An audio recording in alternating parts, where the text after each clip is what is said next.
దేవాది దేవుడు మనకిచ్చిన మరొక దినాన్ని బట్టి దేవునికి ఘనత, మహిమ, ప్రభావములు కలుగునుగాక. ప్రభువు మనకిచ్చినటువంటి సమయాన్ని బట్టి దేవాది దేవుని సన్నిధిలో ఒక్క మాట మనం జ్ఞాపకం చేసుకుందాం. దేవుని బిడ్డలారు గమనించిన 63వ కీర్తనలో దావీదు రాస్తున్నటువంటి ఈ కీర్తనలో ఒక శ్రేష్టమైన అమూల్యమైనటువంటి కోరిక, ఆశ, దావీదుకున్నటువంటి ఆశ ఈరోజు మనకు సందేశం. అందులో మొట్టమొదటి దావీదు చెబుతున్న మాట మీరు మొట్టమొదటి వచనాన్ని చదవండి. దేవా నా దేవుడవు నీవే, వేకువనే నిన్ను వెదుకుదును, నీ బలమును నీ ప్రభావమును చూడవలెనని పరిశుద్ధాలయమందు నేనెంతో ఆశతో నీ తట్టు కనిపెట్టి ఉన్నాను. స్తోత్రం కలుగునుగాక. దావీదు చేస్తున్నటువంటి ప్రార్థనలో దేవా వేకువనే, ఎప్పుడంటే దేవుని వెతికేది వేకువ జామున ప్రార్థన. అది చాలా అమూల్యమైనటువంటి ప్రార్థన. వేకువ జామున మనకి బాగా నిద్ర పట్టే సమయం అదే. రాత్రి 9 నిద్ర పట్టదు, 10 నిద్ర పట్టదు, 11 నిద్ర పట్టదు, కొంతమందికి 12 దాటిపోతే నిద్ర పట్టదు, 1 గంటకు కూడా నిద్ర పట్టదు. సరిగ్గా 3 అయ్యేసరికి చక్కని నిద్ర పడుతుంది.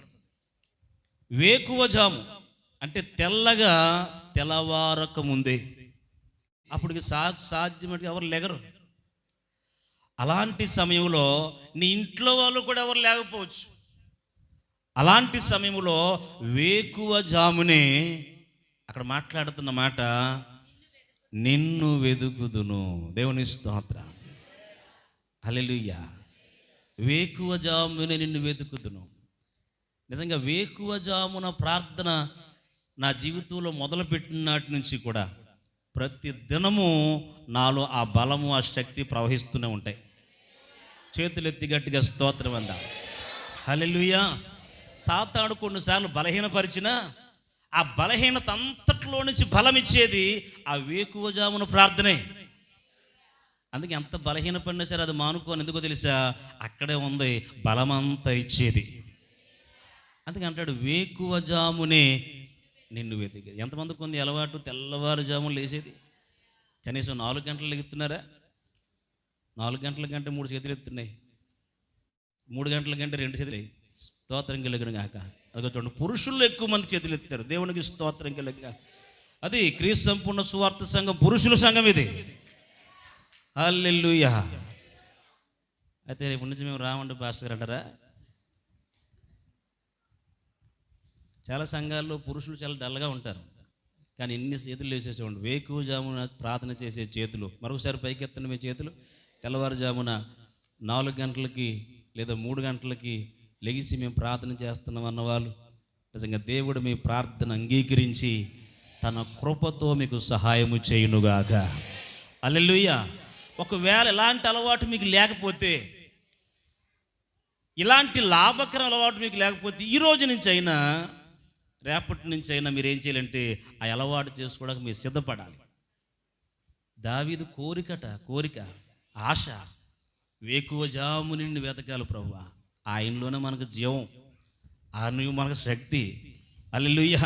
ఆయన కనుగొంటే చాలు మనకు అన్ని వచ్చినట్లు. అందుకే అంటాడు ఏం వెతకడానికట? నీ బలమును నీ ప్రభావమును చూడవలనని. నీ బలము నేను చూడాలి, నీ ప్రభావం ఎంత గొప్పదో నేను చూడాలి. బలహీన సమయంలో బలమిచ్చే దేవుని కృప. దేవుని బలము నీకు కావాలంటే ఆయన కొరకు నీవు ఏదో ఒకటి త్యాగం చేయాలి. నిద్ర నేను లేవనవట్లేదు, చాలా బద్ధకం ఉంది, అదే సమయంలో పర్వాలేదులే చేసుకుందాం అని జస్ట్ కళ్ళు మూసావా, మళ్ళీ 6 గంటల దాకా లేవు. అప్పుడు తెల్లవారడం కాదు, తెల్లగా తెల్లారిపోద్ది. స్తోత్రం కలిగింగా. యేసుక్రీస్తు ప్రభు వారికి ఉన్న అలవాటు ఏంటి తెలుసా? భూలోకానికి వచ్చి ఆయన చూపించిన మాదిరిలో ఒక మాదిరి. ఆయన ఇంకా చీకటిగా ఉన్నప్పుడే ఆయన ప్రార్థన చేసే అలవాటు కలిగిన వాడు. పెందలకడనే. హల్లెలూయా. పెందలకడ ఆయనకి ఏం చేసే అలవాటట? ప్రార్థన చేసే అలవాటు ఉన్నవాడు కాబట్టి శిలువ మరణాన్ని కూడా జయించగలిగే శక్తివంతునిగా మారిపోయాడు ఆయన. ఆఖరికి మరణాన్ని కూడా జయించగలిగే శక్తివంతునిగా మార్చింది ప్రార్థన. ఈరోజు యేసయ్య మనకు చూపించినటువంటి మాదిరి ఎవరి జీవితాల్లో కలిగి ఉంటారో వారి జీవితాల్లో కూడా దేవుడు ఏమిస్తాడట? బలం ఉంటుంది, ప్రభావం ఉంటుంది. ఈ ప్రభావం అనేకులకు ఉపయోగపడుతుంది, ఈ బలము నీకు ఉపయోగపడుతుంది. నా మాటలు అర్థమవుతున్నవారు హల్లెలూయా. దేవుడు నీకు ఇచ్చే బలం నీకు మేలు, నీకు క్షేమం. కానీ దేవుడు నీలోనికి పంపించే ప్రభావం అది ఇతరులకు నీ ప్రభావం వెళ్ళడం ద్వారా అనేక మంది నీ ద్వారా స్వస్థపడతారు, అనేక మంది నీ ద్వారా మేలు పొందుతారు, అనేక మంది నీ ద్వారా బలపరచబడతారు, అనేకులు నీ ద్వారా ఉజ్జీవింపబడతారు, అనేకులు నీ ద్వారా రేగుతారు. అనేకులను ప్రభువులో బలపరచడానికి నీ ఒక సాధనముగా దేవుడు నిన్ను వాడుకుంటాడు. హల్లెలూయా. చెప్పండి, 2 కావాలి దేవుని సన్నిధి నుంచి. 2 కావాలి. నీ బలము నాకు కావాలి, నీ ప్రభావం నాకు కావాలి. ఎంతమంది కోరుకుంటున్నారు? దేవుని బలము నాకు కావాలి, దేవుని ప్రభావం నాకు కావాలి. యేసుక్రీస్తులో బలం ఉంది, ఆయనలో ఉన్నదట ప్రభావం ఉందట. ఏముందంట? ఇంకో మాట చెప్పనా, ఆయన వస్త్రపు చెంగులో కూడా ప్రభావం ఉందట. స్తోత్రం చెప్పండి. అంటే ఆయనలో ప్రభావం బయలుదేరి అనేకులను స్వస్థపరిచిన అంటాడు. అంటే ప్రభావం అనేకులను తాకుతూ ఉంటుంది. ఈరోజు ఈ బలము, ఈ ప్రభావం కావాలంటే వేకువజామున ప్రార్థన చాలా ప్రాముఖ్యమైనది. కానీ ఈరోజు నా సందేశం మీరు జాగ్రత్తగా వినాలి. 2వ వచనం చదవండి, అది మనకు సందేశం. ఎంతో ఆశతో నీ తట్టు కనిపెట్టి ఉన్నాను, నీళ్లు లేక ఎండి ఉన్న దేశమందు నా ప్రాణము నీ కొరకు తృష్ణగొనుచున్నది.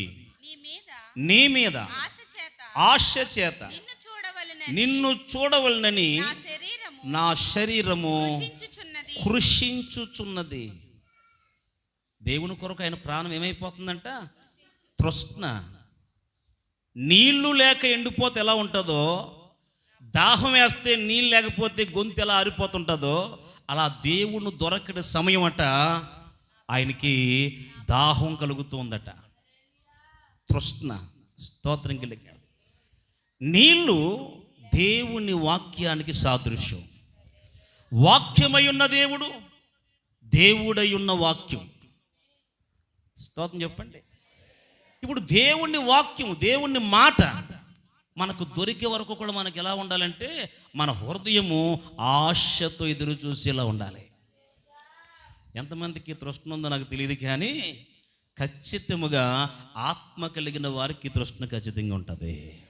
అందుకే నా మందిరములో ఆహారముడునట్లు అన్నాడు. దేవుని మందిరములో ఉండవలసింది వాక్యమనే నీరు సమృద్ధిగా ఉండాలి. అందుకే ఎంత ఇబ్బంది అయినా, శోధనైనా దేవుని వాక్యమనే నీరు సమృద్ధిగా అందాలని దైవ సేవకులుగా శనివారం అంతా మేము రాత్రి ప్రభు సన్నిధిలో కనిపెట్టి ఆ నీటిని మేము తీసుకుంటాం ప్రభు దగ్గర నుంచి. అదే జీవ జలం. స్తోత్రం కలిగిన కాక ప్రభు మనకిచ్చినటువంటి ఆ జీవజలాన్ని నువ్వు త్రాగడానికి తృష్ణ ఉంటే నువ్వు తాగుతావు. ఆ తృష్ణ లేకపోతే పాటలు విని వెళ్ళిపోతావు. కొంతమందికి ఇలాంటి తెగులు ఉంటుంది. పాటలంతా వింటారు. కొన్ని మీటింగ్లో పాటలు ఉన్నంత సేపు ఉంటారు. కీకి అనిపిస్తుంటే, జిగ్గు అనిపించేస్తుంటే ఆ పాటలన్నీ వినేస్తారు. చాలా బాగా పాడాడు, చాలా బాగా కొట్టాడు అనుకుంటారు. సరిగ్గా వాక్యం అనేసరికి వారికి ఎందుకు ఇంట్రెస్ట్ ఉండదు. వాక్యానికి నీలో చూడకపోతే నీలో దేవుని ఆత్మకు స్థలమే లేదు. ఖచ్చితంగా ఈ తృష్ణ నీకు ఉండాలి. ఎప్పుడు అయిపోతాయి పాటలు, దేవుడు నాతో ఏం మాట్లాడితే రోజు. ఎంతమందికి ఉంది ఆశ? నాకు సంతోషం ఏంటంటే క్రీస్తు సంపూర్ణ సువార్త సంఘం అంతటికి కూడా ఒకటే ఆశ. ఈరోజు ప్రభు నాతో ఏం మాట్లాడబోతున్నాడు, ప్రభు నా కుటుంబంతో ఏం మాట్లాడబోతున్నాడు, ప్రభు నా భర్తతో ఏం మాట్లాడబోతున్నాడు, ప్రభు నా భార్యతో ఏం మాట్లాడతాడు. ఆయన మాట నా కుటుంబానికి కావాలి, ఆయన మాట నాకు కావాలి అని ఆశపడి వచ్చిన వారితో దేవుడు మాట్లాడతాడు. ఎంతమందికి ఈ తృష్ణ ఉంది, ఎంతమందికి ఈ దాహం ఉంది. ఈ వాక్యం అనే నీటి గురించి యెహెజ్కేలుకి దేవుడు ఒక అద్భుతమైన దర్శన రూపంలో చూపిస్తున్నాడు. అసలు ఈ వాక్యం అనే నీరు ఏం చేస్తుంది, దాని కార్యాలు ఎలా ఉంటాయి అనే విషయాన్ని యెహెజ్కేలుకు దేవుడు దర్శనం రూపంలో తెలియపరిచాడు. యెహెజ్కేలు గ్రంథం 47వ అధ్యాయం 9వ వచనాన్ని చదవండి ఒకరు. వడిగా పారు ఈ నది, వడిగా పారు ఈ నది, వచ్చు చోట నెల జలచరములన్నీ బ్రతుకును. ఈ నీళ్లు అక్కడికి వచ్చుట వలన ఆ నీరు మంచి నీళ్ళైపోతాయి. గనుక చేపలు బహు విస్తారములగును. ఈ నది ఎక్కడికి పారుతుందో అక్కడ సమస్తమును తిరిగి బ్రతుకుతుంది. ఈ నది ఎక్కడికి పారుతుందో అక్కడ సమస్తము తిరిగి బ్రతుకుతుంది. ఏ నది? జీవజల నది, వాక్యమనే నది. హల్లెలూయా. అంటే ఈ వాక్యం ఎక్కడికి వెళుతుందో అక్కడ చచ్చిన స్థితిలో ఉన్నవన్నీ కూడా తిరిగి జీవితాన్ని పొందుకుంటాయి, తిరిగి జీవించడం మొదలు పెడతాయి. చనిపోయినటువంటి దేహాలు తిరిగి లేస్తాయి, చచ్చు పడిపోయినటువంటి ఆత్మలు తిరిగి చిగురింపజేస్తాయి. ఈ వాక్యం అనే నీరు ఎక్కడికి వెళుతుందో అక్కడ సమస్తము జరుగుతుందట. యెహెజ్కేలుకు దేవుడు దర్శనం ద్వారా తెలియపరుస్తూ ఒక అద్భుతం తీసుకెళ్తూ మొట్టమొదటి వచనంలో చూడండి. అతడు మందిరపు గుమ్మమునకు నన్ను తోడుకుని వచ్చెను. మందిరము తూర్పు ముఖముగా నుండెను. నేను చూడగా మందిరపు గడప క్రింద నుండి నీరు ఉబికి తూర్పుగా పారుచుండెను. ఆ నీరు బలిపీఠమునకు దక్షిణముగా మందిరపు కుడి ప్రక్కను క్రింద నుండి పారుచుండెను. దేవుని స్తోత్రం కలుగుగాక. బైబిల్లో చాలా చోట్ల మీరు చూడాలి, ఆయన దక్షిణ హస్తమే, ఆయన బాహువే అంటాడు. అర్థమైన వారు స్తోత్రం చెప్పండి. బలిపీఠానికి దక్షిణం వైపున ఆ నీరు ఉబికి ప్రవహించటం మొదలుపెట్టిందంట. ఇప్పుడు ఆ నీరు ఉబుకుతుంటే ఈ యెహెజ్కేలుని తీసుకెళ్తున్నాడు దేవుడు, చూపిస్తున్నాడు. 3వ వచనం అంటాడు, ఆ నీరు చూసినప్పుడట అది చీలమండలంలోటు ఉందట. ఎంత లోతు వచ్చిందండి? అది ప్రవహిస్తూ ప్రవహిస్తూ చీలమండలంలోతు వచ్చిందంట. అంటే పాదాలు ములిగేమాట. 1000 మూరలు మరలా కొలుసు ముందుకెళ్ళారట. ఇంకా చీలమండలం నీటిలో నుంచి మోకాల్లోతు వచ్చిందంట. మరొక 1000 మూరలు కొలిసాడట, మొలలోతు వచ్చిందంట. 4-5 వచనాలు ఉంటుంది. మరొక 1000 మూరలు కొలిసేసరికి ఇంకా దాటలేనంత ప్రవాహపు నది కనిపిస్తూ ఉందట. దేవునికి మహిమ కలుగునుగాక. హల్లెలూయా. దేవుని వాక్యపు లోతుల్లోనికి యెహెజ్కేలు నడిపిస్తున్న దేవుడు ఈరోజు ఆశపడుతున్నాడు, నిన్ను నన్ను నడిపించాలి. మన లోతు దేవుని నమ్ముకున్నాం చాలండి, ఏదో హల్లెలూయా స్తోత్రం అంటూ ప్రార్థన చేసుకుంటే సరిపోద్ది, అంత వాక్య జ్ఞానం అయినా మనకు అవసరం లేదనుకుంటా ఏదో సింపుల్గా మందిరానికి వస్తూ అటెండెన్స్ వేయించుకు వెళ్ళిపోయే భక్తులు చాలామంది ఉంటారు. అలాంటి వారిని ప్రోత్సహించే సంఘాలు కూడా చాలా ఉంటాయి. స్తోత్రం చెల్లుగును గాక. గంటల కొలది వాక్యం ఉండదు. 10 నిమిషాల వాక్యం, 2 నిమిషాలు కానుకలు, 3 నిమిషాల పాట, 2 నిమిషాలు ఆశీర్వాదం. సింపుల్, మొత్తం అరగంటలో తేల్చేస్తాం. గట్టిగా స్తోత్రం. మీ బట్టలు నానబెట్టుకుని రావచ్చు, స్టవ్ మీద అన్నం పెట్టి వెళ్ళిపోవచ్చు ఇంటికి. మీ అనుకూలత మా మందిరం అంట. కానీ నా మందిరం మీ అనుకూలత కాదు. స్తోత్రం చెప్పండి. హల్లెలూయా. ఒక్క దినము ఆయనతో గడుపుట 1000 దినముల కంటే శ్రేష్టం. అబద్ధం ఆడకుండా చెప్పండి, ఒక్క దినం ఆయనతో ఎవరు గడుపుతున్నారు? ఆదివారం ఒక్క దినం మనం గడుపుతున్నామా? నిజంగా ఎంతసేపు ఉంటున్నాం? 2.5 గంటలు. మహాప్రభుబల రోజున ఒక 1 అరగంట ఎగస్ట్రా. అంటే 24 గంటల్లో 10వ భాగం కూడా ప్రభు సన్నిధిలో ఉండలేదు మనం. దేవునికి స్తోత్రం కలిగాక దాంట్లోనే దొంగిలించే వాళ్ళు కొంతమంది.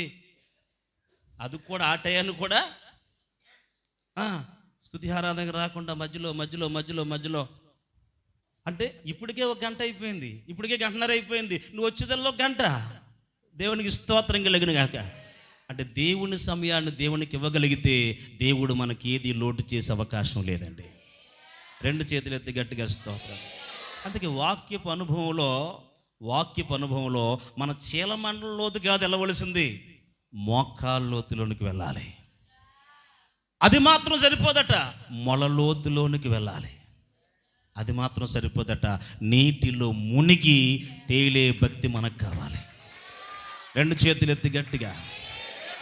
ఎవరు వెళ్ళగలరనంటే దాహము అధికముగా ఉన్నవారు, దేవుని వాక్యము కొరకు దాహం అధికంగా ఉన్నవారు. ఇంకా నేను తెలుసుకోవాలి దేవుని గురించి, ఇంకా నాకు కావాలి వాక్యపు లోతు, ఇంకా నేను ధ్యానించాలనుకునేవాడు ఖచ్చితంగా లోతుల్లోనికి వెళ్తాడు. అలా లోతుల్లోనికి వెళుతున్నటువంటి జీవితం ఏమైపోతుందో 7వ వచనంలో చెప్తున్నాడు. నేను తిరిగి రాగా నదీ తీరమున ఈ ప్రక్కన ఇరు ప్రక్కన చెట్లు విస్తారముగా కనబడే, ఈ ప్రక్కన ఆ ప్రక్కన ఒకప్పుడు ఎడారిగా ఉన్నటువంటి ఆ తీరం అంతా కూడా బలమైన చెట్లతో నిండిపోయింది. హల్లెలూయా. బలమైన చెట్లు, ఆ ప్రక్కన విస్తారం, ఈ ప్రక్కన విస్తారం, కిందకు వెళ్తూ ఉంటుంది. ఆ చెట్లట అద్భుతమైన ఫలాలు ఇస్తున్నాయంట, ఆ చెట్లట అద్భుతమైన పంట పండుతున్నాయంట. ఆకు ఓడదట, కాయి రాలిపోదట. దేవునికి స్తోత్రం కలిగిన గాక. అది యోగ్యమైన చెట్లుగా పెరుగుతుందట. ఈరోజు జ్ఞాపకం చేస్తున్నాను, ఎవరా చెట్లు? ఎంతమంది చెప్పగలరు నేనే అని? స్తోత్రం చెప్పండి. హల్లెలూయా. జీవజల నది ఒడ్డిన మనం నాటపడితేనట ఆ జీవజలాన్ని ఎవరు స్వీకరిస్తారో, దాన్ని ఆశతో తాగుతుంటారో వారు ఏపుగా పెరుగుతారు, బలముగా పెరుగుతారు, వారు పంట పండుతారు, ఫలభరితముగా మార్చబడిపోతారు. ఈ ఫలములు నీకు మాత్రమే కాదు, అనేకులకు పంచేదానిగా ప్రభు నిన్ను మారుస్తాడు. చేతులెత్తి గట్టిగా. ఈ వాక్యాన్ని పంచటానికే, ఈ వాక్యాన్ని నింపేసుకుని, వాక్యాన్ని చదివేసుకుని ఈ ఊరుకు రాకముందు కొమరవరం, కుసుమురాయి, ఏమండి కోవులపాలెం, అవి లోపల ఏజెన్సీ ప్రాంతాలు.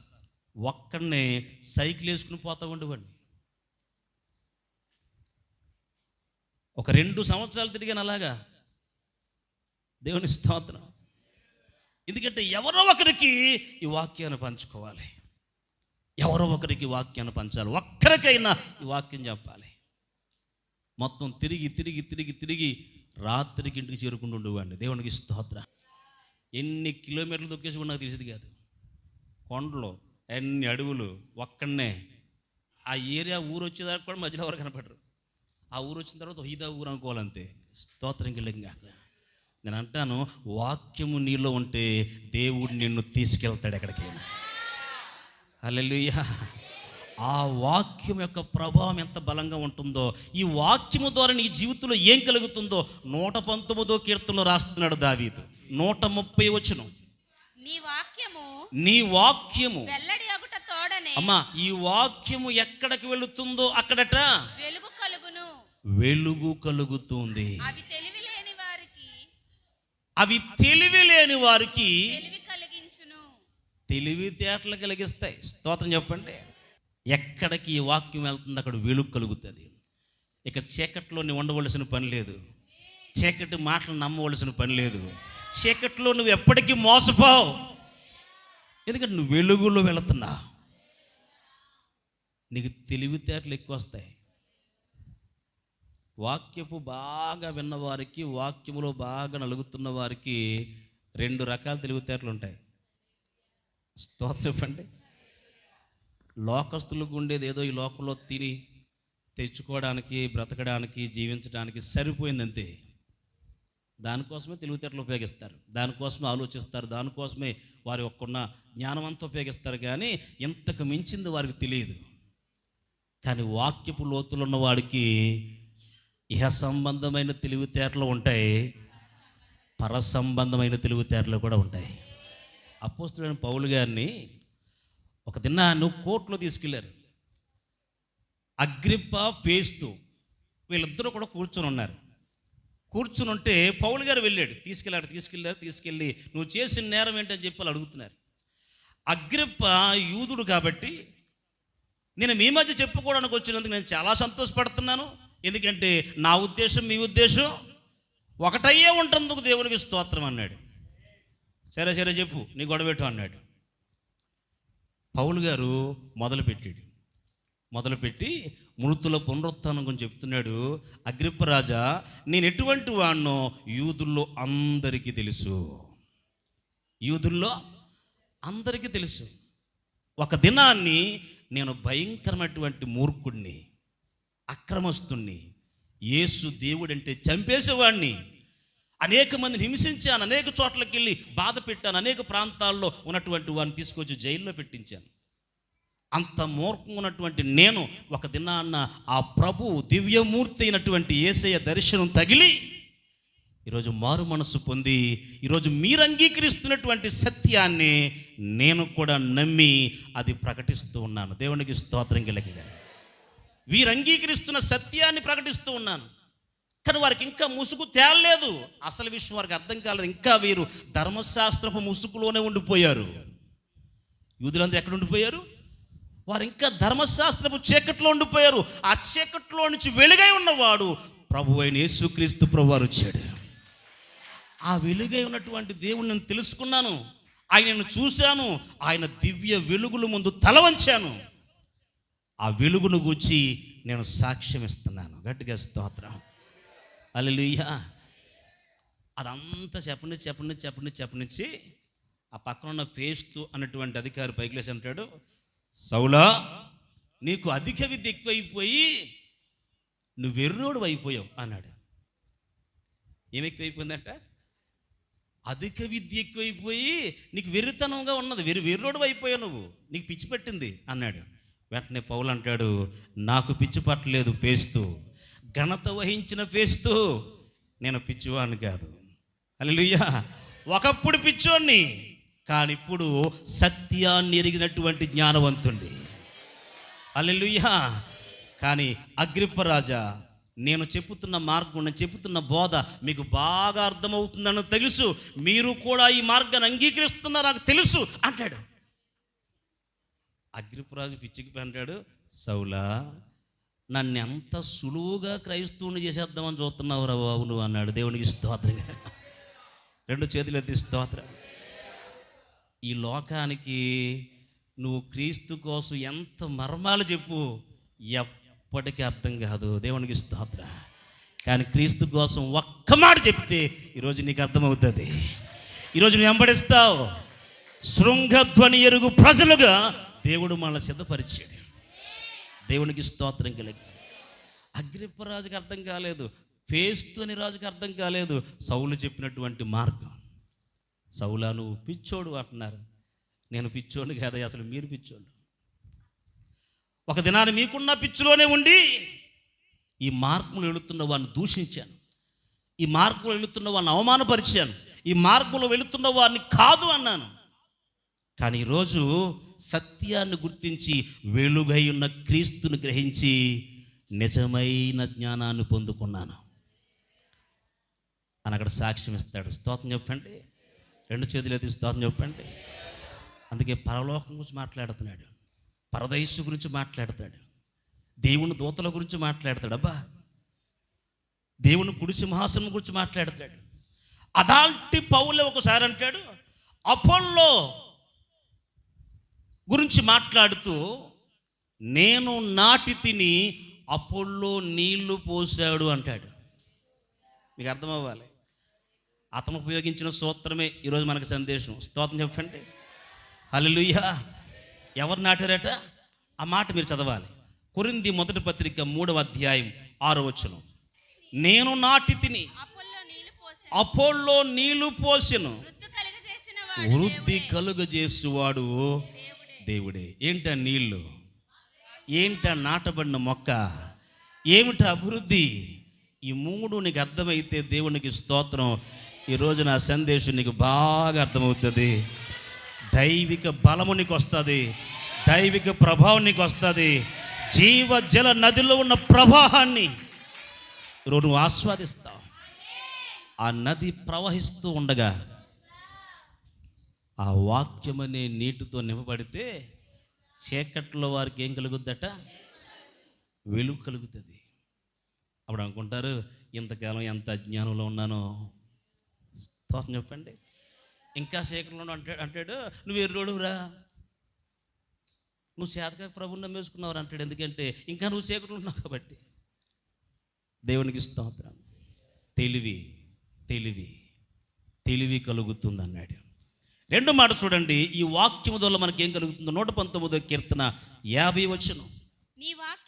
నీ వాక్యము నన్ను బ్రతికించి ఉన్నది, నా బాధలలో ఇదే నాకు నెమ్మది కలుగజేస్తుంది.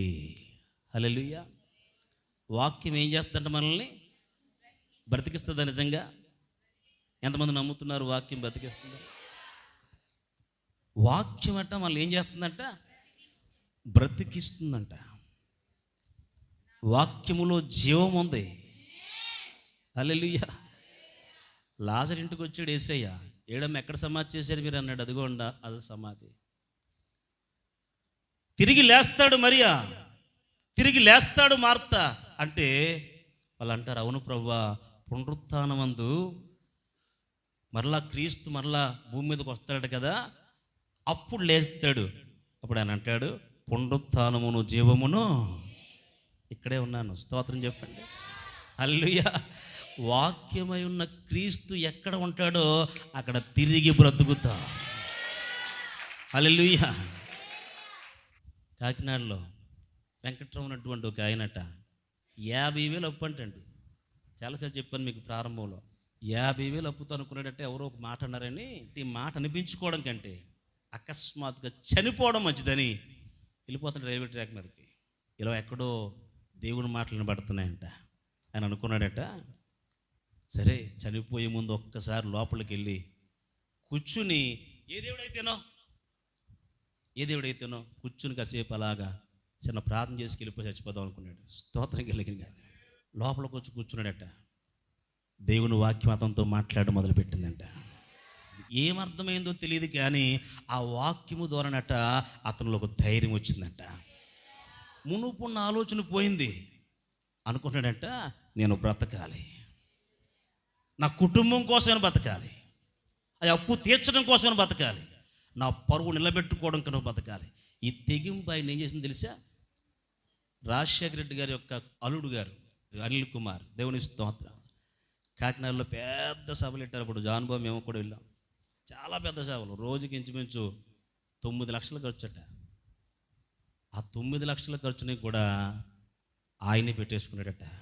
స్తోత్రం కలిగి స్టేజ్ మీద ఒక ఆయన చెబుతూ ఇదంతటి ఖర్చు అంతా కూడా భరించినటువంటి ఒక ఆయన మన మధ్య ఉన్నాడు. ఆయన అన్నాడట, ఈ మీటింగ్ ఖర్చు ఎంత అవుతుంది అంత నేను భరించేస్తాను, ఆఖరికి టీ గ్లాసు ఖర్చు కూడా నేను పెట్టుకుంటాను, మీరు ఎవరో దీంట్లో చేయగలుగుతున్నాడట. దేవునికి స్తోత్రం కలిగి 2 చేతులు ఎత్తి స్తోత్రం. హల్లెలూయా. 50,000 అప్పుకు చచ్చిపోదాం అనుకున్నవాడు ఒక్క మాట ద్వారా వెనక్కి వెళ్ళి లక్షల రూపాయలకి ఆస్తిపరుడుగా మారడానికి నా దేవుడు బ్రతికించే వాక్కు గలవాడు. స్తోత్రం చెప్పండి. నువ్వు ఇక్కడ ఏ ఉద్దేశంతో వచ్చావో నాకు తెలియదు కానీ ప్రభువు నీతో మాట్లాడునుగాక, ప్రభువు నిన్ను దర్శించునుగాక, ప్రభువు తన ఆత్మతో నిన్ను తాకునుగాక, ఒక దైవికమైన అభిషేకంతో నింపునుగాక. నీ వాక్యము నన్ను బ్రతికిస్తుంది. బాధలలో నాకు అదే, బాధల్లో నెమ్మది. మన జీవితాలు ఎన్నో బాధలు ఉంటాయి, ఎన్నో బాధలు. ఈ బాధలన్నింటిలో నుంచి మనకి ఏమిస్తుంది? మీరు నిజంగా మీ ఇబ్బందుల్లో కష్టాల్లో మందిరానికి వచ్చేయండి. నాకు అలవాటు అదే, నాకు సంతోషం అదే. నాకు ఎప్పుడు బలహీనత అనిపించిందో అప్పుడు అనుకుంటాను, ఎక్కడైనా ప్రార్థన ఉంటే బాగుండు మన మందిరంలో అనుకుంటాను. ఇంకా ప్రార్థనలోనే ఛార్జింగ్ అయిపోతాను అనమాట. స్తోత్రం కలిగి నిజమండి, ప్రార్థనలోనే ఛార్జింగ్. అంతవరకు నిలబడలేని పరిస్థితులు వస్తాయి, ఒకసారి మాట్లాడలేని పరిస్థితులు వస్తాయి. ఇంట్లో వాళ్ళతో కూడా మాట్లాడిన టైంకి వాళ్ళు ఏమి మాట్లాడుతుండే, ఇప్పుడు ఏం మాట్లాడు అంటాను. కానీ ప్రార్థన జరుగుతున్నప్పటికీ అక్కడ ఛార్జింగ్ ఎక్కేస్తూ ఉంటుంది అన్నమాట. దేవునికి స్తోత్రం కలిగాక ఈ అనుభవంలోనికి మనం రావాలి, ఈ అనుభవంలోనికి మనం రావాలి. నా బాధల్లో ఓదార్పునిచ్చే దేవుడు నాకున్నాడు. నేను ఏ బాధలతో ఉన్నా ఆయన సన్నిధికి వెళ్ళిపోతున్నాను, ఆయనే చూసుకుంటాడు. రండి, మీ దుఃఖమును సంతోషంగా మార్చి, నీ కన్నీటిని తుడిచి, నీ బాధ ఏదైనా కానీ తొలగించి నీకు పంపిస్తాడు ఆయన. ఇప్పుడు అనిపిస్తుంది, ఇందాక వచ్చినప్పుడేమో ఆ బాధతో కుములు ఉంటావు, ఇప్పుడు అదే బాధ అలా ఉంటుంది కానీ అది నీకు పెద్ద లెక్క అనిపిస్తుంది. ఏం జరిగిందంటే ఆయన వాక్యము నిన్ను ఆదరించింది. అందుకే స్తుతించి ఆరాధిస్తాను, నా చింతలన్నీ మర్చిపోతాను. మనం ఆరాధనలో పాడుతుంటాం, రాజాని భవనములో రేయింబగలు స్తుతించి ఆరాధిస్తూ ఉంటుండే కానీ నా బాధలన్నీ ఏమవుతున్నాయి, నేను మరిచిపోతాను. ఇంకా మరుపు చేసేస్తాడు ఆయన. ఇందాక మీరు అందరూ స్తుతిస్తూ ఉంటాను అనుకుంటున్నాను, నేను బాధలన్నీ నేను మర్చిపోతాను ప్రభు, నిన్ను స్తుతిస్తాను ప్రభు. నీ నదిని నాలో ప్రవహింపచ్చే, నీ ప్రభావం నాలోకి ఇవ్వి. ఈ ప్రభావమే దేవుడు మీతో మాట్లాడిస్తున్నాడు. హల్లెలూయా. ఆయనతో ఏం మాట్లాడాడో తెలియదు కానీ ఏదో మాట్లాడాడు. అది ఆయన్ని బలపరిచేసింది, అది ఆయన ధైర్యపరిచేసింది. ఆ వాక్యము ద్వారా ఆశీర్వాదం పొందేసుకున్నాడు. ఎంతమంది దేవుని వాక్కు కొరకు ఆసక్తి కలిగి వస్తారో, దాహము కలిగి వస్తారో, వారి బాధలట తొలగిపోతాయట. వాక్యమై ఉన్న యేసు యొద్దకు వచ్చిన వారి బాధలు ఏమవుతాయి? 18 ఏళ్ళ నుంచి అట తిప్పలు పడుతుంది, వైద్యుల చేత తిప్పలు పడింది, భయంకర బాధ, ఎక్కడా తీరట్లేదు, డబ్బులు ఖర్చు అయిపోతున్నాయి, ఎన్ని చేసినా అవ్వట్లేదు. అప్పుడు తెలిసింది దేవుడికి, యేసయ్య దగ్గర వెళ్ళిపోవాలి. హల్లెలూయా. ఆయన నాకున్న బాధను తీసేస్తాడట, నా దేహంలో ఉన్న బాధను తీసేస్తాడట. ఇంకా ఆగలేకపోయింది. ఆయన ఎక్కడ ఉన్నాడా అని వెతకడం మొదలుపెట్టింది, ఎక్కడ దొరుకుతాడు వెతకడం మొదలెట్టింది, కంపెట్టింది. చాలా జనసమూహాలు ఉన్నారు, స్త్రీ అని మర్చిపోయింది. నాకు కావలసింది యేసయ్య. దేవుని వద్దకు రావడానికి చాలామంది సిగ్గుపడతా సాటు నుంచి వస్తారు. కొంతమంది దేవుని దగ్గర రావడానికి కూడా సిగ్గు. నీకు స్తోత్రం. మన సంఘంలో తల్లి ఫస్ట్లో దేవుని వాక్యం చెప్పిన తర్వాత వాళ్ళ ఇంటి దగ్గర ప్రార్థన చేసిన తర్వాత అలాగలాగలా తుప్పుల్లో చీలగొట్టులోంచి వచ్చేది ఇలాగే మందికి, ఆ గుడిలో. ఆ చీరంతా ఏంటి ముళ్ళు ఉంటాయి కదా, పూతికి ముళ్ళు, ఆ మట్టి, అవి అంతా కూడా చీర కంటిపోయింది. అదేటమ్మా దమ్ము చేసి వచ్చినట్టు, అదేంటి అలా ఉన్నారు ఏంటంటే, అలా కాదని అలా తిరిగి వచ్చానండి మందిరానికి. ఇది ఇట్లా రోడ్డు ఉంది, స్తోత్రంగా. హల్లెలూయా. మీరేమైనా సినిమాకి వెళ్తున్నారా, పాడైపోనాకి వెళ్తున్నారా, పనికి మాలి పని చేయడానికి వెళ్తున్నారా? సృష్టికర్త అయిన జీవము గల దేవుని దగ్గరకు వస్తున్నారు మీరు. ఆయన దగ్గర నీకు నెమ్మది దొరుకుతుంది, ఆశీర్వాదం దొరుకుతుంది, నీ కుటుంబానికి మేలు జరుగుతుంది. రండి ధైర్యంగా ప్రభువు దగ్గరికి అని ఆ రోజు వాక్యం చెప్పాడు దేవుడు. వాక్యం అయిపోయింది. నెక్స్ట్ వారం ఆమెలో ధైర్యం వచ్చింది, స్తోత్రం కలిగాయి. వీధిలోంచి వచ్చేస్తున్నారు. ఎక్కడికి వదిని? పిండి మిల్లు ఆవిడి కారం ఆడతారు పిండి. ఎక్కడికి వదిని? గుడికి. ఏ గుడికి? సిర్లు చార్లెస్ పాస్కర్ గుడికి. అవునా, నేను కూడా వద్దాం అనుకున్నాను ఎప్పటి నుంచో. నేను వస్తాను నీతో. స్తోత్రం చెప్పండి. నువ్వు కదిలితే నీ వెనకాల 100 మంది రారు. దేవునికి స్తోత్రం. హల్లెలూయా. ఎందుకు దాక్కుంటావు? దాక్కున్నంతకాలం జీవితాన్ని పొందలేవు. కానీ ఈరోజు ప్రభు వారిని గొప్ప స్థితిలో ఉంచాడు. ఇప్పుడు ఆ రోజులాగా చీలగొట్ల నుంచి రావడానికి లేదు. కారు చీలగొట్ల నుంచి ఎక్కడుతుంది? కారు దిగబడిపోతే చీలగొట్ల నుంచి వస్తే రోడ్డు మీద ధైర్యంతో ప్రభువు నా మనసు నుంచి రాగలుగుతున్నాడు. హల్లెలూయా. మర్చిపోయింది. ఇంత జనసమూహంలో నుంచి సిగ్గుతో నేను ఏమేళ్ళను లోపలికి మర్చిపోయింది. నాకు కావలసింది యేసయ్య, నాకు కావలసింది నెమ్మది, నాకు కావలసింది స్వస్థత, నాకు కావలసింది నా దేవుడు. ఎవరేమనుకున్నా కనవసరం. అందరిని తోసుకుని వెళ్ళిపోయింది. వెళ్ళిపోయి ఆ చివరికి వెళ్ళేసరికి ఆమె మనస్సులో ఒక ఆలోచన. దేవునికి స్తోత్రం కలిగి. హల్లెలూయా. ఇదిగో అద్భుతాలు జరుగుతాయట. ఖచ్చితంగా ఎన్ని మందులు వాడినా జరగలేనిది ఖచ్చితంగా నా యేసయ్య వల్ల ఇది సాధ్యము అనుకుంది. ఆయన వెళ్ళిపోతూ ఉంటేనట వెనకాల వెళ్ళి ఆయనతో మాట్లాడే ధైర్యం కూడా లేక ఆ వస్త్రపు చెంగు ముట్టి వదిలిందంట. ఏం ముట్టుకుందంటండి? వస్త్రపు చెంగు ముట్టుకుని వదిలిందంట. స్తోత్రం కలిగిన గాక. అలా ముట్టుకోగానే ఆమెలో ఉన్న రక్తస్రావ రోగం అంతా కూడా క్షణములో మాయమైపోయిందట. క్షణంలో. అద్భుతం. వెంటనే ప్రభు ఆగారు. ఎవరో నన్ను ముట్టుకున్నారన్నాడు. స్తోత్రం కలిగ. పేదరి కంగారెక్కు కదా. మా డేవిడ్లే అంటాడు, ఎవరు ముట్టుకోవాలి పాస్టర్ గారు? నేనే మీ పక్కన నడుస్తున్నాను కదా. చెయ్యలా తగిలింది, జబ్బు తగిలిందని. ఇలాగా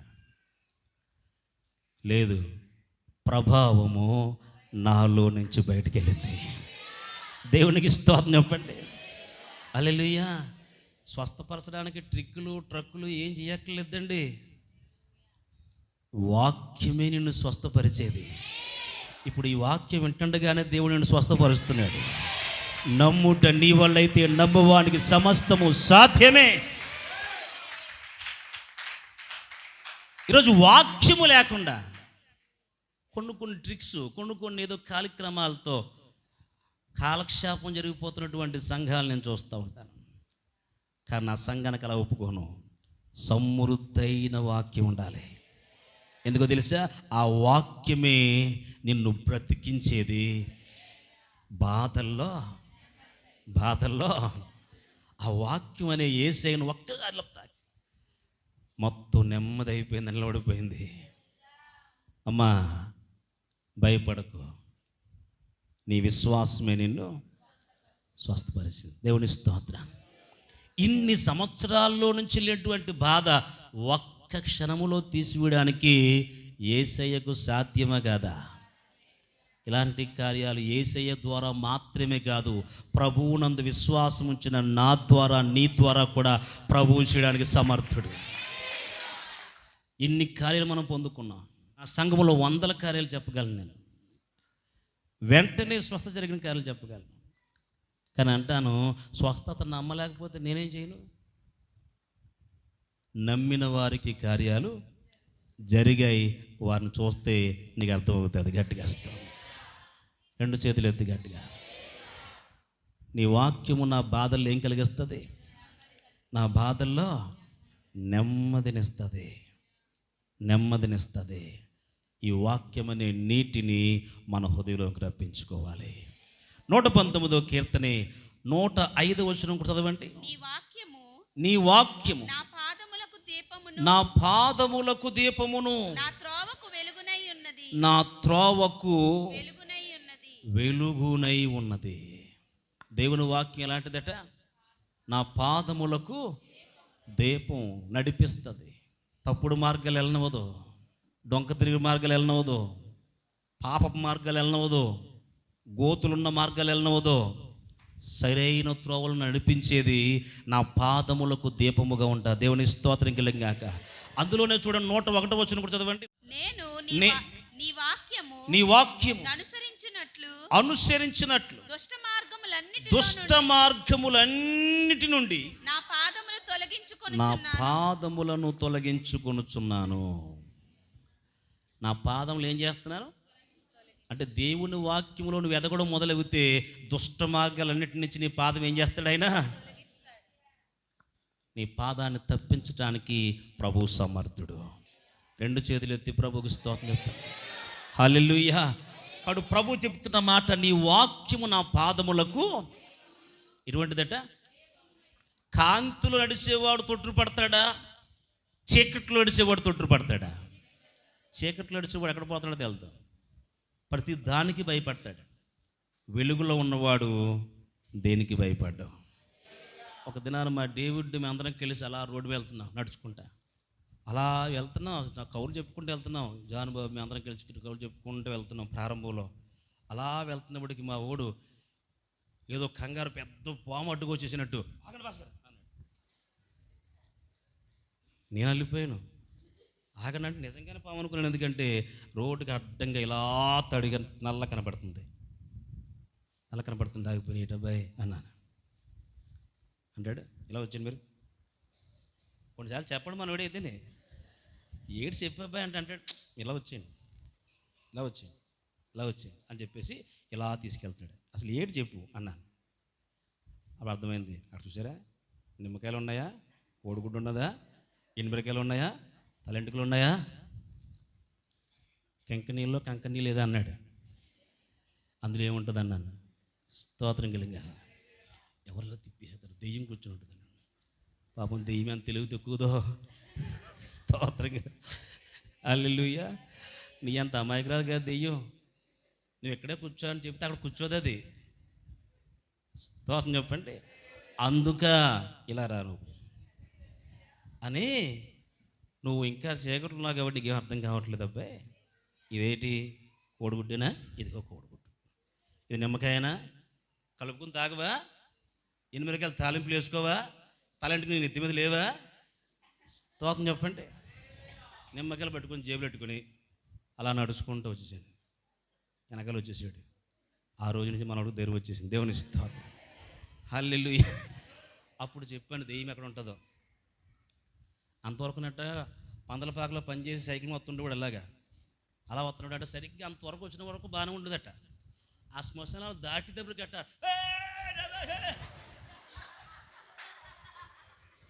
నోటుకొచ్చిన పాట, అంటే ధైర్యానికి మాట, నోటుకొచ్చిన పాట పెద్దగా పాడుకుంటా ఆ దాటి దాకా అమ్మయ్య అని వచ్చి కూడా ఇంటికి. ఏ అబ్బాయి నువ్వు అక్కడ ఎందుకు అరుతున్నావు అన్నాను. అక్కడ ఎందుకు అరుతున్నావు అంటే శ్మశానాలు కదండి. దేవుని స్తోత్రం కలిగా. ఇప్పుడు ఎక్కడికి వచ్చాడు? వెలుగులోనికి వచ్చాడు, సత్యంలోనికి వచ్చాడు. ఇప్పుడు ఇంకా అరడు, అక్కడ కావాలితే కాసేపు కూర్చుని వస్తాడు. దేవునికి స్తోత్రం చెప్పండి. హల్లెలూయా. సత్యంలో ఉన్నవాడు అన్ని గ్రహిస్తాడు, చీకట్లో కొన్ని అర్థం కాదు. రెండు చేతులు ఎత్తి స్తోత్రం. పాదములకు ఎటువంటిదట? వాక్యము దీపం వంటిది. ఏది మంచో చూపిస్తుంది, ఏది చెడో చూపిస్తుంది. దేవుడు వెళ్ళొద్దన్నది పాపం జోలికి, దేవుడు వెళ్ళొద్దన్నది అక్రమం జోలికి, దేవుడు వెళ్ళొద్దన్నది అన్యాయం చేయడానికి. వీటన్నిటి నుంచి నీ పాదాన్ని ఏం చేస్తుంటాడు దేవుడు? నీవు ఇలా వెళ్ళకు, ఇలా వెళ్ళు, ఇలా వెళ్ళకు, ఇలా వెళ్ళు. దేవుని చిత్తానికి విరోధంగా వెళ్ళడమే మనం చీకట్లోనికి వెళ్ళిపోవడం. దేవునికి స్తోత్రం. రెండు చేతులు ఎత్తి స్తోత్రం. హల్లెలూయా. సంఖ్యాకాండంలో సందర్భం మనకు కనపడుతుంది. బిలాము మంచి ప్రవక్త, మంచి దైవజనుడు. ఒక దినాన్ని బాలాకు వచ్చి తన సైన్యాన్ని పంపి బిలామును బతిమాలుతాడు. అయ్యా, నీవు వచ్చి మా శత్రువులుగా ఉన్నటువంటి వారిని శపించు, శపించడానికి ఎంత కావాలంటే అంత మేము డబ్బుని ఇస్తాం అన్నాడు. ఎంత డబ్బు కావాలంటే అంత డబ్బు ఇస్తాం, నువ్వు శపించు అన్నాడు. బిలాము ఇంట్లోనికి వెళ్ళి ప్రార్థన చేస్తున్నాడు. ప్రార్థన చేసి, ప్రభువా ఇలా వచ్చింది అవకాశం, వెళ్ళమంటావా అన్నాడు. స్తోత్రం చెప్పండి. కొన్ని ప్రార్థనలు భలేగా ఉంటాయి. అందుకే కొన్ని పాపాలనట మనం వదిలేద్దాం అనుకున్నా వదిలేమంట. అందుకని దానికోసం వదిలేమని ఎంతమంది చెప్పినా వదలవు. స్తోత్రం చెప్పండి. అవి మనకిష్టం. ఆ పాపం చేయడం, అతిక్రమాలు చేయడం మనకి ఇష్టం కాబట్టి ఆ ఇష్టమైనది మాత్రం, అది పాపం వదిలేంటి మాత్రం నువ్వు కాదు, ప్రపంచంలో ఎవడు చెప్పినా వదలవు. అది నీకు ఇష్టం కాబట్టి. ఇప్పుడు బిలాము యొక్క బుద్ధి కూడా అలాగ ఉంది. ప్రభువా, ఇలాగ ఆఫర్ వచ్చింది, వెళ్ళమంటావా అన్నాడు. వెంటనే దేవుడు చెప్పాడు, బిలాము, వారు నా ప్రజలు. వారెవరు? నా ప్రజలు. కాబట్టి నువ్వు శపించడానికి ఎంత మాత్రము వెళ్ళకూడదు అన్నాడు. వెళ్ళకూడదన్న మాట చాలదా? స్తోత్రం చెప్పండి. వచ్చేసాడు, బయటకు వచ్చాడు. ఏమండి, ఇది దేవుని చిత్తం కాదు, దేవుడు అని రావద్దు అన్నాడు. అయిపోయింది. మరలా బాలాకు మరికొంతమందిని పంపించాడు. వెండి బంగారాలు పట్టుకొచ్చారు. అందరూ కూడా కానుకల కింద చేతి పట్టుకొచ్చారు. ఈ కానుకలు చూస్తేనే కడుపుండిపోతుంది. అని అంటాడు, ఇవే కాదు, వింటిడు బంగారం ఇస్తాడట, వింటిడు వెండి ఇస్తాడట, ఇలాగిస్తాడట, అలాగిస్తాడట. నువ్వు ఒక్కసారి వచ్చి అలా శపించి వెళ్ళిపోతే చాలన్నాడు. గట్టిగా స్తోత్రం. కొంచెం మనసు కలిగింది బిలాముకి. వెంటనే, అయితే ఒక్క నిమిషం ఆగండి అని లోపలికి వెళ్ళాడు. నేను అంటాను, అందుకే చెప్తున్నాను, ఆ పాపం నీకు ఇష్టమైతే మాత్రం నువ్వెంత మాత్రం దాన్ని విడిచిపెట్టలేవు. హల్లెలూయా, హల్లెలూయా. లోపలికి వెళ్ళాడు. మళ్ళీ మోకాలు లేచి మళ్ళీ ప్రార్థన చేస్తాడు. ప్రభువా స్తోత్రం. ఆ దినాల్లో ప్రవక్తలతో దేవుడు నేరుగా మాట్లాడుతున్న దినాలవి, యథార్థంగా జవాబిస్తున్న దినాలవి. బిలాము మంచి ప్రవక్త, కానీ డబ్బు ఆశతో ఏం చేస్తున్నాడంటే, నన్ను వెళ్ళమంటావా? మరలా వచ్చారు వాళ్ళు. అప్పుడు దేవుడు చెప్పాడు, వెళ్ళు అన్నాడు. ఆ మాట కోసం చూస్తున్నాను నాయన. స్తోత్రం చెప్పండి. నువ్వు ఎప్పుడు పశ్చాత్తాపడతావు? మనసు మార్చుకుంటే, చిన్న మనసు మార్చుకుంటే చాలు ప్రభు అని చెప్పేసి, నువ్వు మనసు మార్చుకుంటే నాకు అంతకంటే ఇంకేం కావాలి అని ఇంకా వెళ్ళి అన్నాడు. కానీ రెండో మాట కోసం కూడా చూస్తలేదు. ఇంకా వెంటనే బయటకు వచ్చేసాడు.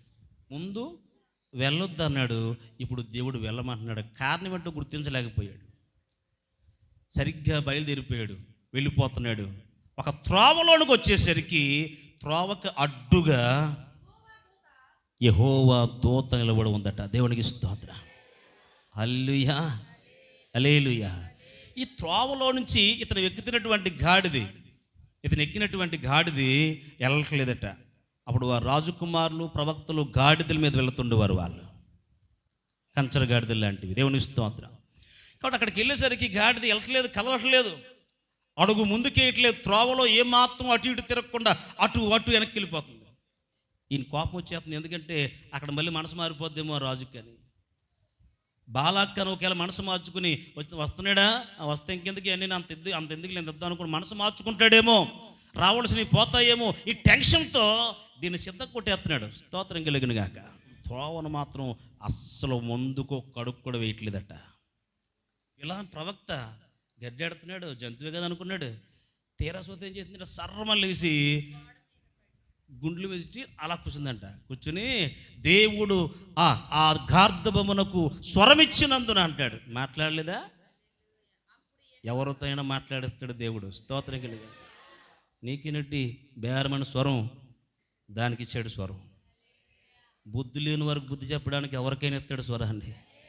స్తోత్రం చెప్పండి. అలా అంటుందంట, ఎప్పుడైనా నీ మాటకి ఎదురు చెప్పానా? అసలు బుద్ధి లేకుండా ప్రవర్తిస్తున్నావు. అసలు అక్కడ ఏముందో చూడండి.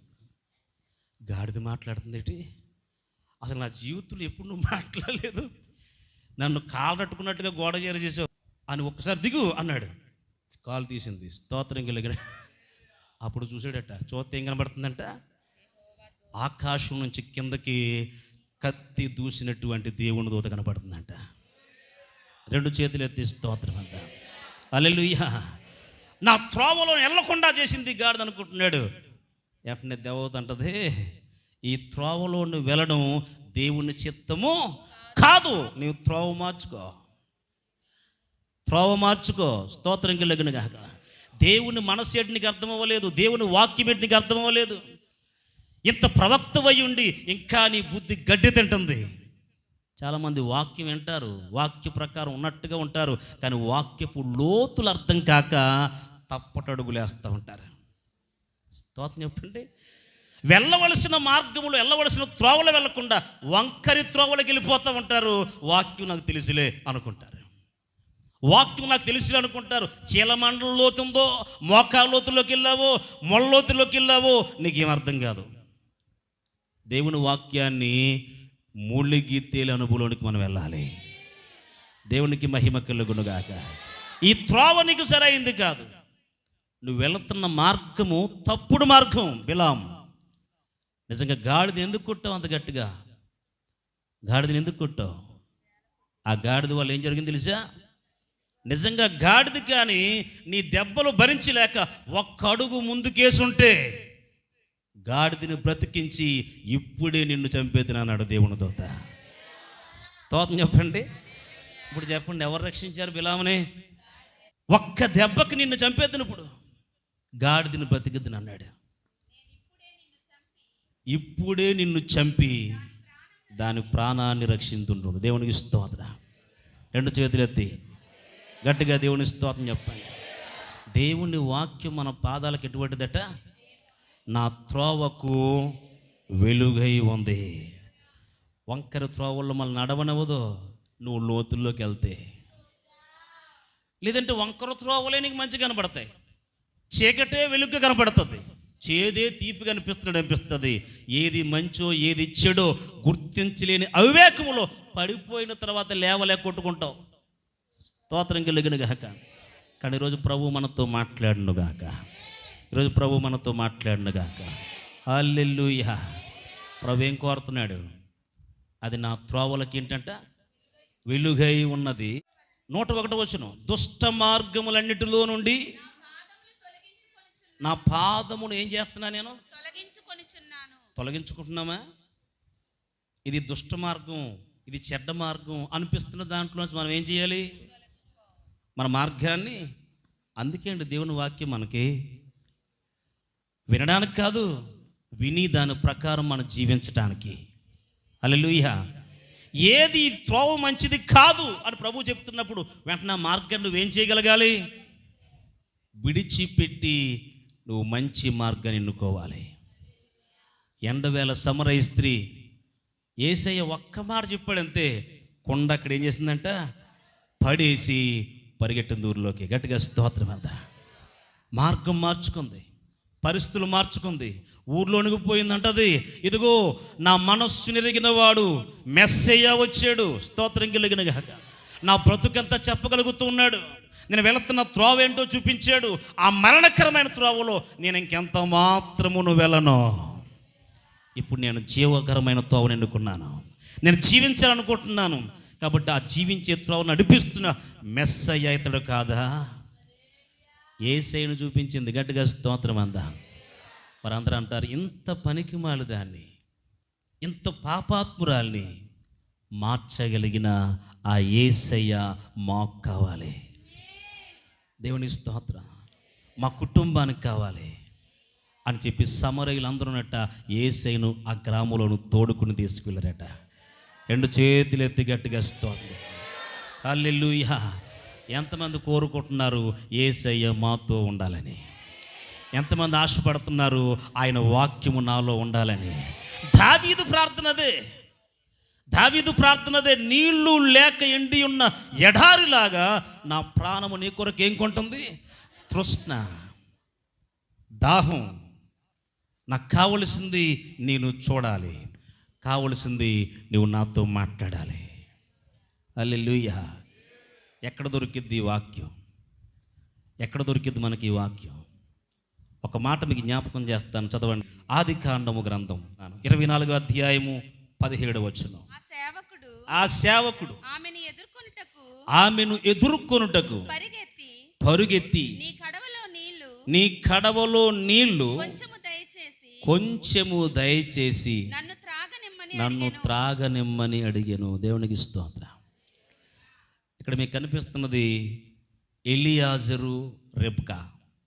ఎవరు కనపడుతున్నారు? ఎలియాజరు, రెబ్కా. రెబ్కా సంఘానికి గుర్తు, ఎలియాజరు పరిశుద్ధాత్మకు గుర్తు. అబ్రహాము తండ్రి అయిన దేవునికి గుర్తు, ఇస్సాకు కుమారుడైన క్రీస్తుకు సాదృశ్యం. దేవుని స్తోత్రం కలిగిన గాక. వివాహ సమయంలో ఈ సందర్భాన్ని తెలియపరుస్తారు. కానీ ఈరోజు ఈ సందర్భంలో ప్రభువు నాకు ఇచ్చిన మాట ఏంటంటే, ఈ వాక్యం అనే నీళ్లు మనకు ఎక్కడ దొరుకుతాయంటే సంఘమై ఉన్న చోటే మనకు దొరుకుతాయి. నేను సింపుల్గా చెప్తున్నాను, ఒక్క మాట మీ మనస్సులో పెడుతున్నాను. ఆ సేవకుడట పరిగెడుతున్నాడు. దేనికోసం? దేనికోసం? ఆమెను ఎదుర్కోవడానికి. ఆ సేవకుడు ఎదుర్కోవడానికి పరిగెడుతున్నాడు. పరిగెట్టుకుని వెళ్ళి, నీ కడవలో నీళ్లు కొంచెం నాకు దయచేసి నన్ను త్రాగనిమ్ము అన్నాడు. హల్లెలూయా. అంటే దేవుని వాక్యం మనకు దొరకాలంటే సంఘములోనే మనకు సమృద్ధిగా దొరుకుతుంది. చాలామంది అనుకుంటాను, ఇంటి దగ్గర చదివేసుకుంటానండి, చాలా ఎక్కువ చదువుకుంటాను వాక్యం. నువ్వు ఎంత చదువు, సంఘములో మాత్రమే నీకు సమృద్ధిగా పంట పండుతుంది. హల్లెలూయా. సంఘములో మాత్రమే సమృద్ధి ఉంటుంది. ఇప్పుడు ఆ నీళ్ళు కోసం అంటే ఏం చేస్తున్నాడు? పరుగెత్తి ఎంతమందికి పరుగు ఉంది వాక్యం కోసం? దేవుని సంఘానికి రావడానికి ఎంతమంది పరుగెట్టు అనుభవం కనిపిస్తూ ఉంది? ఖచ్చితంగా రెబ్కా వెంటనే చేసిన పని అంటూ కూడా చదవండి. 24వ అధ్యాయం 46 వచనం. ఆమె త్వరగా తన కడవను దించి త్రాగుము, నీ ఒంటెలకును నీళ్లు పెట్టెదనని చెప్పెను. దేవునికి స్తోత్రం చెప్పండి. హల్లెలూయా. నువ్వు పరిగెట్టుకుని ప్రభు కోసం రాగలిగితే ఆయన కూడా ఏం చేస్తాడట? ఆమె త్వరగా కడవదించి నీవు త్రాగడమే కాదు, నీ ఒంటెలకు కూడా సమృద్ధిగా పెడతాడు. నీ ఇంటి వారికి కూడా సమృద్ధిగా పెడతాడు. నీ సమస్తాన్ని కూడా వాక్యాహారముతో నింపుతాడు. అట్టి కృప పరిశుద్ధాత్మ దేవుడు మనందరికీ దయచేయునుగా.